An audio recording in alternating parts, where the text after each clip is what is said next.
உங்கள் சிஸ்டம் ரொம்ப ஸ்லோவாக இருந்தால் என்ன பண்ணலாம்? ஃபஸ்ட்டு விண்டோஸ் ஆர் கிளிக் பண்ணுங்கள், கமெண்ட் ப்ராம்ப்ட் போங்க. நான் கொடுக்குறேன், அந்த கமெண்ட்டை டைப் பண்ணுங்கள். டைப் பண்ணிவிட்டு செலக்ட் ஆல், அப்புறம் டெலீட் பண்ணுங்கள். டெலீட் பண்ணி இன்கேஸ் எரர் எதாவது வந்துச்சுன்னா ஸ்கிப் பண்ணுங்கள். ஸ்கிப் பண்ணிவிட்டு இது டெம்ப்ரரி ஃபைல்ஸ் அவ்வளோ கிளியர் பண்ணும். அதேமாதிரி விண்டோஸ் ஆர் திருப்பி ப்ரெஸ் பண்ணி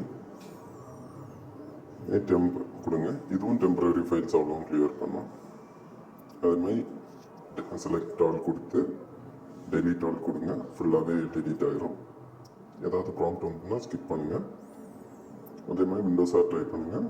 ப்ரீஃபெச் PREFETCH அது கொடுங்க. அதில் வரக்கூடியது அட்மின் இது கேட்கும். அட்மின் கொடுத்துட்டிங்கன்னா அதையும் செலக்ட் ஆல் கொடுத்து டெலீட் பண்ணுங்கள். Next disk cleanup. This PC போய் ரைட் கிளிக் பண்ணி ப்ராப்பர்ட்டிஸ் போங்க. ப்ராப்பர்ட்டிஸ் போய் டிஸ்க் க்ளீனப் கொடுத்துட்டிங்கன்னா இது கொஞ்சம் லோட் ஆகி வரும். அவ்வளோ ஃபைல்ஸு க்ளீனப் சிஸ்டம் ஃபைல்ஸ் அதையும் கொடுத்துட்டிங்கன்னா எல்லாம் கொஞ்சம் லோட் ஆகும். சிஸ்டம் ஸ்பீடை பொறுத்த வரைக்கும் லோட் ஆகும்.